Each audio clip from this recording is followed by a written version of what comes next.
تو ڈاکٹر صاحب پرائیویٹائزیشن کے اوپر تو پاکستان پیپلز پارٹی کا بڑا اصولی اختلاف ہے، اور وہ یہ کہتے ہیں کہ پرائیویٹائز کرنے کی بجائے پبلک پرائیویٹ پارٹنرشپ کی طرف بڑھا جائے، اور اس حوالے سے وہ کہتے ہیں کہ ان کے پاس سندھ میں کافی سکسیس سٹوریز موجود بھی ہیں. تو کیا پاکستان پیپلز پارٹی کو آپ اس کے لیے رضامند کر لیں گے؟ اور اگر پاکستان پیپلز پارٹی نہیں مانتی، وہ نہیں اگری کرتے، تو پھر کیا کریں گے؟ دیکھیے، the definition of insanity is to do the same thing and expect a different result. تو یہ تو نہیں ہو کہ وہ چیزیں جن نے ہمیں تباہ کیا ہے ہم بار بار وہی کرتے چلے جائیں اور بار بار یہی کہتے چلے جائیں کہ یار ہاں 30-50 مرتبہ تو اس نے کام نہیں کیا، تو ایک دفعہ پھر کیوں نہ ٹرائی کر لیا جائے. یہ تو مناسب بات نہیں ہے. تو ہمیں کبھی یقین ہے پیپلز پارٹی میں بڑے سمجھدار لوگ موجود ہیں، بڑے ذہین لوگ موجود ہیں، اور مجھے تو 16 مہینے بہت سے وزراء کے ساتھ کام کرنے کا اتفاق ہوا، اور بہت سے وزیر ان میں سے آؤٹ سٹینڈنگ ہیں. شہری رحمان صاحبہ نے بہت اچھا کام کیا، چیئرمین بلاول صاحب نے بہت کام کیا، وہ ہمارے مخدوم مرتضیٰ صاحب جو ہیں انہوں نے بہت اچھا کام کیا، اور ان سب لوگوں کے ساتھ میں مل کے کام کرتا رہا ہوں. تو اتنے سمجھدار لوگ ہیں کہ مجھے کبھی یقین ہے کہ جب ہم بیٹھیں گے اور آپس میں سر جوڑیں گے تو ہمارے پاس ضرور ایک راستہ نکل آئے گا جس سے یہ جو 700-800 ارب کا نقصان ہم کر چکے ہیں. آپ سوچئے کہ یہ جو ہمارا پورا پروگرام ہوتا ہے، جو قسط ہے ہماری، وہ 1 بلین یا 1.1 بلین ڈالر کی قسط ہوتی ہے، اور جو میں نے آپ کو سرکولر ڈیٹ بتایا وہ 17 سے 18 بلین ڈالر کا ہے. 1 بلین کی قسط ہے اور 17-18 بلین ڈالر کا سرکولر ڈیٹ ہے صرف پاور میں اور پیٹرولیم میں. تو سرکولر ڈیٹ کو ختم کرنے کی کیا اسٹریٹجی موجود ہے ڈاکٹر صاحب حکومت کے پاس؟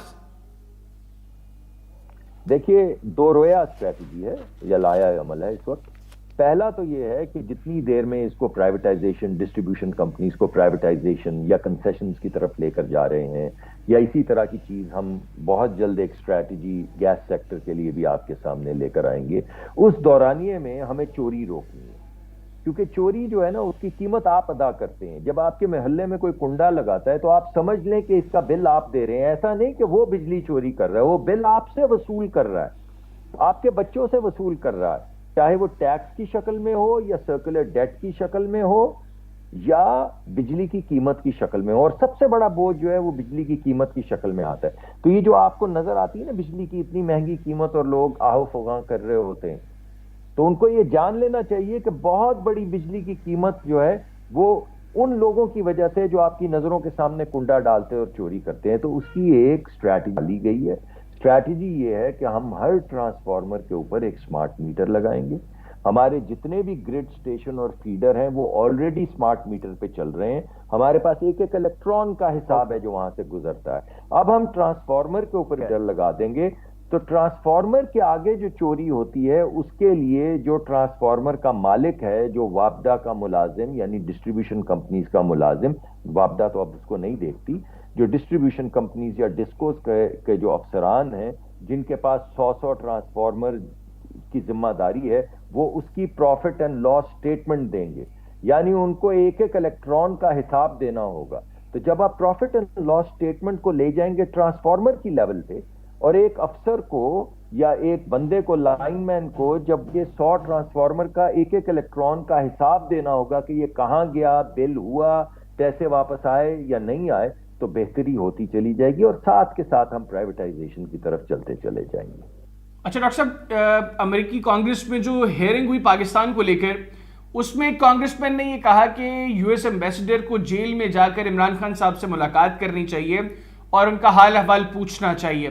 ایک تو آپ سمجھتے ہیں کہ یو ایس ایمبیسڈر کو یہ ملاقات کرنی چاہیے، اور دوسرا یہ کہ اگر ایسی کسی ملاقات کے لیے امریکن حکام آپ سے اجازت طلب کرتے ہیں، کیا آپ کی حکومت اس کی اجازت دے گی؟ یہ ان کا اسٹیٹ ڈپارٹمنٹ فیصلہ کرے گا کہ وہ ایک ملک میں ہیں، انہوں نے نیوٹریلٹی کے ساتھ چلنا ہے، انہوں نے اس حکومت کے ساتھ چلنا ہے. ریاست کو اگر کچھ سپورٹ کرنی ہے، کچھ مذاکرات کرنے ہیں تو حکومت اور ریاست کے ساتھ کرنے ہیں.